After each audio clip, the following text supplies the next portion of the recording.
Hello students, welcome to Edumantra. এডুমন্ত্রের আমার ক্লাসে আমি ডেসক্রিপটিভ বেঙ্গলির ক্লাস করাই, তার সঙ্গে যে ক্লাসটা করাই সেটা হচ্ছে অপশনাল বেঙ্গলির ক্লাস করাই। কিন্তু আজকে যে বিষয়টা নিয়ে আমরা ক্লাস করব সেটা হচ্ছে যে বাংলার ঐতিহ্য ও সংস্কৃতির ক্লাস। 2025-এ তোমাদের একটি নতুন বিষয় দেওয়া হয়েছে, যে বিষয়টি হলো যে বাংলার সংস্কৃতি এবং ঐতিহ্যের উপরে একটি নতুন পেপার আসছে 250 নম্বরের, এবং এই 250 নম্বরের পেপারটি সম্পর্কে আমরা সকলেই কিন্তু অনেকটা অন্ধকারে, কারণ কি কি বিষয় থাকবে সেটা কিন্তু আমরা সকলেই অনেকেই ঠিক করে জানি না। তো আমি আগের দিনকে একটি ভিডিওতে বলেছিলাম, আমার ভিডিওতে আমি বলেছিলাম যে এই বিষয় নিয়ে আমি কিছু কাজ করেছি, এবং যে কাজটা করেছি তাতে বাংলার ঐতিহ্য এবং সংস্কৃতি নিয়ে কিছু ভিডিও আমি তোমাদের সঙ্গে শেয়ার করব, তোমাদেরকে বলবো। এবং তোমরা যদি প্রত্যেকে চাও, যারা যারা চাইছো বা যারা যারা আমার প্রথম ভিউয়ার, তারা তো অবশ্যই প্রত্যেকটা ক্লাস যদি মন দিয়ে করো, আমি আশা রাখবো যে এই ক্লাসে তোমরা বাংলার ঐতিহ্য এবং সংস্কৃতির কিছু বিষয় সম্পর্কে জানতে পারবে। সেই বিষয় নিয়ে আজকে আমাদের প্রথম ক্লাস বাংলার ঐতিহ্য এবং সংস্কৃতির পাল যুগের চিত্রকলা, যাকে বলা হয় বালি পুঁথি চিত্র। দেখো, আমাদের বাংলার সংস্কৃতির ক্ষেত্রে অর্থাৎ বাংলার যে কালচার, সেই কালচারের কিছু স্পেশালিটি আছে, হ্যাঁ, মানে বৈশিষ্ট্য রয়েছে। সেই বৈশিষ্ট্যগুলোর মধ্যে অন্যতম হচ্ছে পাল যুগ। যারা ইতিহাস সম্পর্কে একটু জ্ঞান রাখো তারা নিশ্চয়ই জানো যে পাল রাজারা প্রায় অনেকটা সময় প্রায় 100 বছরের কাছাকাছি তারা রাজত্ব করেছিলেন। পাল এবং সেন যুগ, সেন যুগে তেমন কোনো উল্লেখযোগ্য বৈশিষ্ট্য আমরা পাচ্ছি না, সেজন্য পাল যুগের যে চিত্রকলা বা পাল যুগের যে বৈশিষ্ট্য সেগুলোই কিন্তু সেন যুগে চলে এসেছিল। এবং পাল যুগের একটি বিখ্যাত চিত্রকলার নাম ছিল বালি পুঁথি চিত্র। গুপ্ত যুগের পরবর্তী সময় পূর্ব ভারতের বিশেষ শিল্পধারার একটা উৎপত্তি হয়, যে শিল্পধারাটাকে বলা হয়েছে পাল শিল্পকলা। ঠিক আছে, খ্রিস্টীয় 8ম শতকে পূর্ব ভারতের অধিপতি বৌদ্ধ ধর্মাবলম্বী পাল বংশীয় রাজাদের অভ্যুত্থান হয়, এবং এরা কিন্তু 300 বছর ধরে এই রাজবংশ তাদের কর্তৃত্ব অক্ষুণ্ণ রাখেন। তার মধ্যে বেশ অনেকটা সময় ছিল তাদের জন্য প্রচন্ড একটা ভালো সময়, সুবর্ণ যুগ বলতে পারো। এবং এই পাল রাজারা ধর্মটা তাদের বৌদ্ধ ধর্মাবলম্বী হলেও তারা কিন্তু শিল্পকলার দিকে ভীষণভাবে গুরুত্ব দিতেন, এবং তাদের সময় দেখা যাচ্ছে যে অধিকাংশ নিদর্শনই কিন্তু বাংলাদেশ এবং বিহারের বিভিন্ন স্থান থেকে আবিষ্কৃত হয়েছে। এরা কিন্তু ভারতের চিরন্তন রীতি অনুযায়ী সংস্কৃতি সম্পন্ন এবং উদার এবং পরধর্ম সহিষ্ণু ছিলেন। কাজেই পাল যুগে ভাস্কর্য, স্থাপত্য এবং চিত্রশিল্পে যথেষ্ট উন্নতি হয়েছিল। এখন প্রশ্ন হচ্ছে যে এই পাল রাজারা তারা কিন্তু শুধুমাত্র নিজেদের বৌদ্ধ ধর্মকে গুরুত্ব দেননি, তার সঙ্গে সেই সময় হিন্দু যে ধর্ম বা অন্যান্য যে ধর্মগুলি ছিল সেই সময়, শৈব ধর্ম, হিন্দু ধর্ম, বৈষ্ণব, এই প্রত্যেকটা ধর্মকেই তারা সমানভাবে গুরুত্ব দিতেন। স্বাভাবিকভাবেই সাংস্কৃতিক যে বাতাবরণ, সেই বাতাবরণ ছিল অত্যন্ত শান্তিপূর্ণ।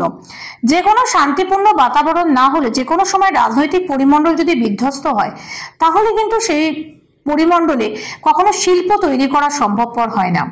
অতএব যেহেতু বাতাবরণ ছিল অত্যন্ত শান্তিপূর্ণ এবং রাজনৈতিক পরিমণ্ডলে ছিল অত্যন্ত শান্তিপূর্ণ, কাজেই সেই সময় তখন আমরা দেখেছি কি যে এই শিল্পকলারও কিন্তু প্রসার ঘটেছিল।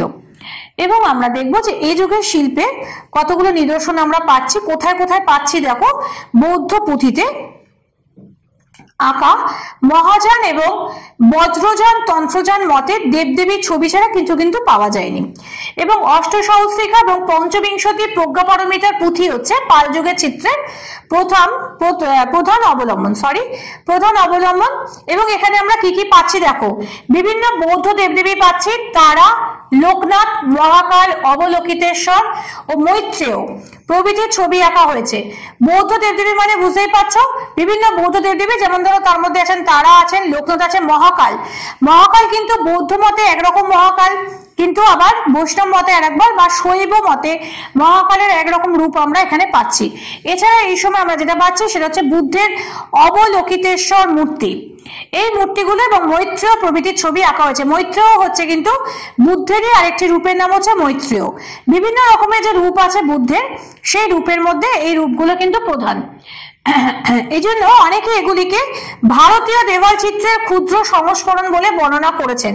বৈশিষ্ট্যগুলো কি কি দেখো, যে পাল যুগে আমরা কি কি পাচ্ছি, মোটামুটি ভাবে কয়েকটা বৌদ্ধ পুঁথিতে মহাযান আর বজ্রযান তন্ত্রযান মধ্যে দেবদেবীর ছবি পেয়েছি, এবং সেখানে কিন্তু আমরা কি কি পাচ্ছি, অষ্টসহস্রিক এবং পঞ্চবিংশতি প্রজ্ঞাপারমিতার পুঁথি পাচ্ছি, এবং বেশ কিছু দেবদেবীর ছবি পাচ্ছি, যেমন ধরো বৌদ্ধ দেবদেবীর তারা, লোকনাথ, মহাকাল, অবলোকিতেশ্বর, মৈত্রেয়।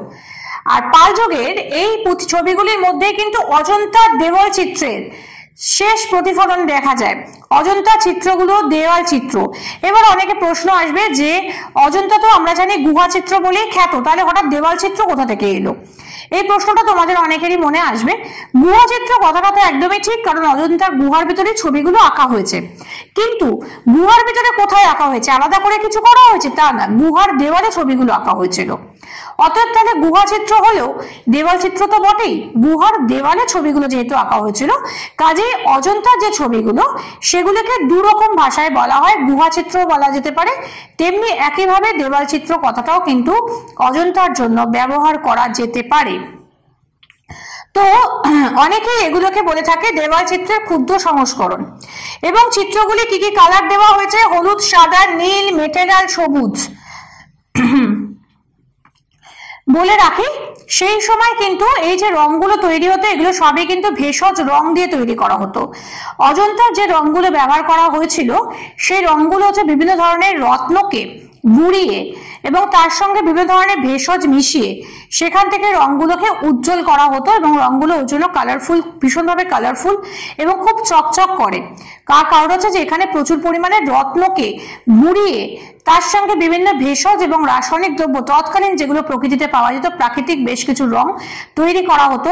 এবং এক্ষেত্রে আমরা বলতে পারি যে অজন্তায় যারা যারা যে সমস্ত শিল্পীরা কাজ করেছিলেন তারা শুধুমাত্র চিত্রকলায় পণ্ডিত ছিলেন না, তাদের কিন্তু রাসায়নিক জ্ঞানও ছিল প্রখর, কারণ তারা কিন্তু এই কাজগুলো করতেন। এবং এই একইভাবে কিন্তু এখানেও কিন্তু দেখো এই হলুদ, সাদা, নীল, মেটেরিয়াল এবং সবুজ রঙে আঁকা হয়েছে। এবং প্রাচীন ভারতীয় রীতি অনুযায়ী মূল দেবতা যিনি, অর্থাৎ যিনি মেন, তাকে কিন্তু বড় করে আঁকা হয়েছে, এবং অন্যান্য যে আনুষঙ্গিক যারা তাদেরকে ছোট করে আঁকা হয়েছে। অর্থাৎ কাকে প্রধান আমরা বোঝাবো, সেই ক্ষেত্রে সেই জিনিসটা বোঝানোর জন্য, সেই অবস্থানটাকে বোঝানোর জন্য আমরা এখানে কি করেছি, ছোট এবং বড় এই আঙ্গিকে দেখানো হয়েছে। যিনি বড় তিনি হলেন এখানে প্রধান দেবতা, এই ছবির মধ্যে প্রধান হিসেবে তিনি গণ্য হয়েছেন। এবং যারা যারা ছোট ভাবে তাদেরকে একটু ছোট করে আঁকা হয়েছে, মানে সাইজে ছোট। এক্ষেত্রে এই নয় যে ছোট মানে একেবারে ছোট বোঝা যাচ্ছে না, তা নয়, কিন্তু সাইজটা ছোট, মানে মূল দেবতার থেকে এদের একটুখানি চেহারা ছবিগুলো একটু ছোট করে আঁকা হতো, যাতে বোঝানো হতো তারা সকলে এই ছবির ক্ষেত্রে অপ্রধান দেবতা। ঠিক আছে, পড়ানোর মাঝখানে একটুখানি বলে রাখি, বলতে পারো কমার্শিয়াল ব্রেক। সেই কমার্শিয়াল ব্রেকটা হচ্ছে যে আমাদের এডুমঞ্চে বেশ কিছু নতুন কোর্স আমরা শুরু করেছি। তার মধ্যে একটা হচ্ছে যে WBCS 2024 এর প্রিলিমিনারি মক টেস্ট সিরিজের ক্লাস কিন্তু শুরু হয়ে গেছে, অনলাইন ক্লাস। যারা যারা ভাবছো এখনো অবধি যে প্রিলিমিনারি পরীক্ষা দেবে, কোথায় পড়বে, কিভাবে কোর্স করবে বুঝতে পারছো না, তাদের জন্য বলি যে টপিক ওয়াইজ 16টা মক টেস্টের জন্য ক্লাস কিন্তু শুরু হয়েছে। ফিস কিন্তু ভীষণ নমিনাল, মোটে 299। এছাড়া যারা ফুল লেন্থ কোর্সটা নিতে চাইছো তাদের জন্য কিন্তু 10টা মক্সের পেপার আছে, সেটারও কিন্তু ফিস কিন্তু 299। এবং যারা এই দুটোই করতে চাইছো তাদেরকে 299 প্লাস 299 দিতে হচ্ছে না, তাদের জন্য আমরা সেইটুকুনি সুবিধা দিয়েছি। 499 এ বোথ সেট তোমরা পেতে পারো। তার জন্য যেটা করতে হবে সেটা হচ্ছে এই স্ক্রিনে দেওয়া নাম্বারে তোমাদের যোগাযোগ করতে হবে। আমাদের এক্সপার্ট স্টাইজরা এখানে রয়েছেন, স্যারেরা রয়েছেন, তোমাদেরকে গাইড করে দেবেন। শুধু তাই নয়, এছাড়া আমাদের WBCS মেন্স এর ল্যাঙ্গুয়েজ পেপারগুলোর ক্লাস শুরু হয়েছে। যে ল্যাঙ্গুয়েজ পেপারের ক্লাসগুলো মান্থলি ফিজের ভিত্তিতে ক্লাস করানো হচ্ছে। ডেসক্রিপটিভ বেঙ্গলি এবং ডেসক্রিপটিভ ইংলিশের ক্লাস হচ্ছে। ডেসক্রিপটিভ বাংলার জন্য আমি সুমিতা ম্যাম রয়েছি, এবং ইংলিশের জন্য রয়েছে সুমন স্যার। যারা এখন অবধি চিন্তা করছো বা WBCS ক্র্যাক করতে চাইছো, এক্ষুনি যোগাযোগ করো এই নাম্বারে, স্ক্রিনে দেওয়া নম্বরে। ফিরে আসবো আমাদের আবার ক্লাসে। দেখো পাল যুগে ভারতবর্ষে কিন্তু পাল যুগে আমরা শিল্প বস্তু নিয়ে আলোচনা করছিলাম এবং এই আলোচনা করতে গিয়ে আমরা বলেছিলাম যে পাল যুগের সময়কার যে পুঁথি চিত্রগুলো তাকে আমরা বলে থাকি কি বালি পুঁথি চিত্র। এবং ভারতে তো শিল্প বস্তুর অভাব নেই, কিন্তু শিল্পীর নাম আমরা কোথাও পাই না। এদিক থেকে কিন্তু পাল যুগের ইতিহাসটা দিক থেকে একেবারে উল্লেখযোগ্য ব্যতিক্রম। অর্থাৎ যেখানে আমরা দেখছি যে সারা ভারতবর্ষে যে শিল্পগুলো কলাগুলোকে আমরা পাচ্ছি, যার অনেকগুলোরই শিল্পীর নাম আমাদের কাছে অজানা, পাল যুগ এক্ষেত্রে সে ব্যতিক্রম দেখিয়েছে। সেখানে তিব্বতীয় লামা তারানাথের লেখা থেকে জানা যায় এই যুগের বিখ্যাত দুজন শিল্পী ছিলেন ধীমান এবং তার পুত্র বিটপাল। এই বিটপাল কথাটা অনেক জায়গায় বিটপাল বয় দীর্ঘই ত বা বয় হর্ষই ত হিসেবে কিন্তু দেওয়া আছে, ব্যাপারটা কিন্তু একই। কোনো জায়গায় দেওয়া আছে বিটপাল, কোনো জায়গায় বিটপাল, ঠিক আছে, কিন্তু ব্যাপারটা একই। প্রস্তর ধাতু এবং চিত্রশিল্পে বিশেষ পারদর্শী ছিলেন এবং তাদের শিষ্য ও প্রশিষ্যগণ একটি শিল্প গোষ্ঠী গঠন করেছিলেন। অর্থাৎ এখনকার ভাষায় যাকে বলা যায় স্কুল বা একটা ইনস্টিটিউট, যেখানে তারা শিক্ষা দিতেন। অর্থাৎ এরা দুজন তো ছিলেনই, তাদের শিষ্যরা এবং তাদের শিষ্যরা যাদেরকে বলা হচ্ছে প্রশিষ্য, তারা সবাই মিলে তারা কিন্তু এই শিল্পগোষ্ঠী গঠন করেছিলেন। এছাড়া বরেন্দ্রভূমির বিভিন্ন শিল্পগোষ্ঠীর চূড়ামণি মানে হেড আর কি রানক সুলোপানি, সমতট নিবাসী শুভদাসের পুত্র মঙ্গল দাস, সূত্রধর বিষ্ণুভদ্র, শিল্পী মহিধর, শশীদেব প্রভৃতি শিল্পীর নাম পাওয়া যায়। এবং পাল যুগের এই মন্দির গাত্রের চিত্রগুলি প্রমাণ করে যে শিল্পীরা কিন্তু দার্শনিক চিন্তা অপেক্ষা পুরাণের সরস কাহিনী অবলম্বনে চিত্রাঙ্কনে বেশি আগ্রহী ছিলেন। অর্থাৎ যে মূল যে বিষয়গুলো ছিল সেই বিষয়গুলো কিন্তু ছিল যে ভাগবত বা পুরাণের অনুযায়ী, কিন্তু তা সত্ত্বেও সাধারণ মানুষের কথা চিন্তা করে তারা কিন্তু সরস দিকগুলোকে বেশি চিন্তা ভাবনা করতেন। অর্থাৎ এদিক থেকে তারা বেশি গুরুত্ব দিয়েছিলেন। তাই এগুলিকে চিত্রিত কথা বললেও অত্যুক্তি হয় না। এবং যেহেতু এখানে লোকশিল্প আছে সেজন্য এগুলোকে বলা হচ্ছে কি বালি পুঁথি শিল্প। অর্থাৎ বালি পুঁথি শিল্প বলতে সাধারণ লোকশিল্পের কথাটাকে বোঝানোর জন্যই এই বালি পুঁথিচিত্র কথাটি কিন্তু ব্যবহার করা হয়েছে। এই ছিল আমাদের আজকের বিষয়। অর্থাৎ এখানে দেখো আমরা যে বিষয়গুলো পড়লাম সেখানে হচ্ছে পাল যুগের যে শিল্পকলা সম্পর্কে কিছুটা তথ্য আমরা এখানে পেলাম।